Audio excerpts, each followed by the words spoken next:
ஹேவிளம்பி வருடத்தில் மேஷ ராசி நேயர்களுக்கு எப்படி இருக்குன்னு பார்க்கலாம். மேஷ ராசி நேயர்களுக்கு இந்த வருடம் ஒரு பெரிய ரிலீஃப் என்ன அப்படின்னா, அஷ்டம சனியிலிருந்து வெளியில் வர்றது தான்.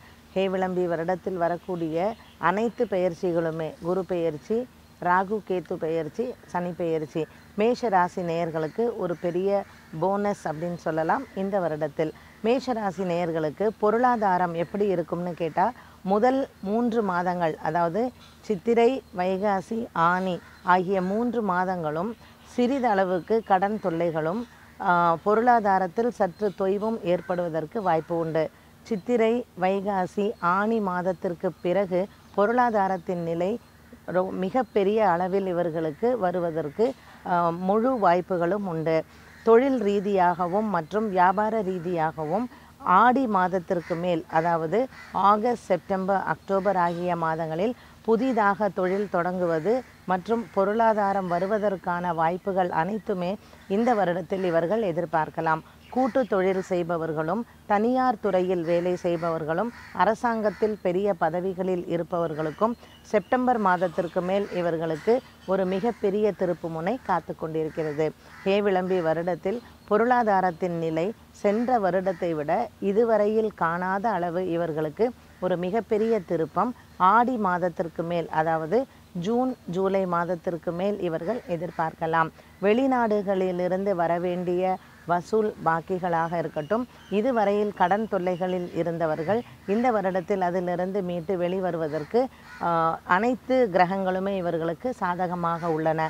இந்த வருடத்தில் மேஷ ராசியில் இருக்கக்கூடிய அஸ்வினி, பரணி, கார்த்திகை நேயர்களுக்கு, அஸ்வினி நட்சத்திரக்காரர்களுக்கு ஜூன் மாதத்திற்கு மேல் இவர்களுக்கு நல்ல பலன்கள் காத்து கொண்டிருக்கிறது. பரணி நட்சத்திரக்காரர்களுக்கு இந்த வருடத்தில் சித்திரை, வைகாசி மாதத்திற்கு மேல், அதாவது ஏப்ரல், மே மாதத்திற்கு மேல் இவர்களுக்கு முழு அளவில் இவர்களுக்கு நல்ல ஒரு பொருளாதாரத்தில் திருப்புமுனை வருவதற்கு வாய்ப்புகள் அதிகம் உண்டு. புதிதாக தொழில் தொடங்குவதோ அல்லது நண்பர்களின் மூலமாக இவர்களுக்கு வரவேண்டிய தொழில் ரீதியான நட்புகள் இவர்களுக்கு வளர்ந்து ஆடி மாதத்திற்கு மேல் இவர்களுக்கு அது பொருளாதாரமாக மாற்றி அமைக்கக்கூடிய வாய்ப்புகளும் முழு அளவில் வரும். ராகு கேத்து பெயர்ச்சி இந்த வருடத்தில் ஆகஸ்ட் மாதத்தில், ஜூலை ஆகஸ்ட் மாதத்தில் ஏற்படுவதனால், அதனால் இவர்களுக்கு வெளிநாடுகளிலிருந்து வரக்கூடிய வேலை வாய்ப்புகள் மற்றும் வியாபார ரீதியான வாய்ப்புகள் இன்னும் அதிக அளவில் இவர்களுக்கு பலன்களையே தரும்.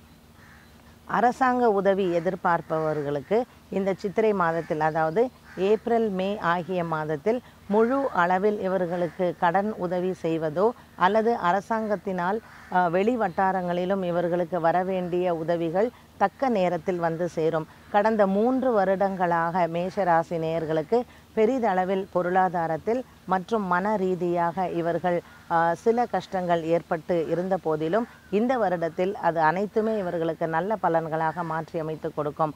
9 கிரகங்களுமே இவர்களுக்கு சாதகமாக இருக்கிறது.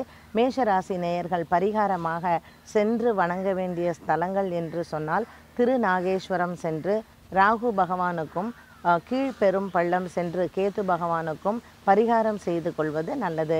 இவர்கள் அஷ்டம சனியிலிருந்து வெளிவருவதனால் ஆகஸ்ட் மாதத்திற்கு மேல் இவர்கள் திருநள்ளாறு சென்று பரிகாரங்கள் செய்து தானங்கள் செய்தால் இந்த அஷ்டம சனி இவர்களுக்கு முடியும் பொழுது பல நன்மைகளை சனி பகவான் இவர்களுக்கு தருவதற்கு காத்து கொண்டிருக்கிறார். இந்த ஹேவிளம்பி வருடத்தின் ஆரம்பத்தில் சுக்கிர பகவானினால் இந்த மேஷ ராசி நேயர்களுக்கு தொழில் துறையில், குறிப்பாக மீடியாவில் இருக்கிறவங்க, சினிமா துறை மற்றும் இயல், இசை, நாடகத்தில் இருப்பவர்களுக்கும், புதன் பகவானினால் ஜவுளி துறையில் இருப்பவர்களுக்கும் மற்றும் அச்சகம் தொழிலில் இருப்பவர்களுக்கும், பிரிண்ட் மீடியாவில் இருக்கிறவங்களுக்கும் இந்த வருடம் நல்ல லாபகரமான வருடமாகவே அமைகிறது.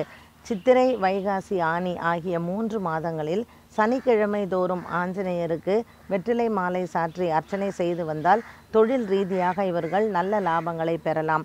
இந்த முதல் 3 மாதங்கள் தொழிலில் சற்று முடக்கம் இருந்த போதிலும் இந்த 3 மாதத்திற்கு பிறகு இவர்கள் வாழ்க்கையில் காணாத அளவு ஒரு பெரிய திருப்புமுனையை குரு பகவான் மற்றும் சனி பகவான் இவர்களுக்கு வாரி வழங்க காத்து கொண்டிருக்கிறார். ஹேவிளம்பி வருடத்தில் மேஷ ராசி நேயர்கள், அஸ்வினி நட்சத்திரக்காரர்கள் ஹனுமானுக்கு, அதாவது ஆஞ்சநேயருக்கு சனிக்கிழமை தோறும் அர்ச்சனை செய்து வந்தால் இந்த வருடம் முழுவதுமே நல்ல லாபகரமாக இருக்கும்.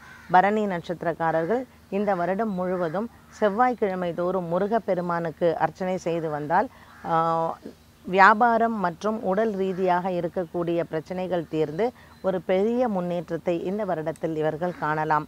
கார்த்திகை நட்சத்திரக்காரர்கள் குரு பகவானுக்கு அதாவது தட்சிணாமூர்த்திக்கு வியாழக்கிழமை தோறும் அர்ச்சனை செய்து வந்தால் இந்த வருடம் முழுவதுமே இவர்கள் அனைத்து துறையிலும் குடும்பம் மற்றும் வியாபாரத்தில் நல்ல முன்னேற்சி பெற்று விளம்பி வருடம் இவர்களுக்கு ஒரு சந்தோஷமான வருடமாக அமைய நிச்சயமாக நம்ம பலன்களில் சொல்லலாம்.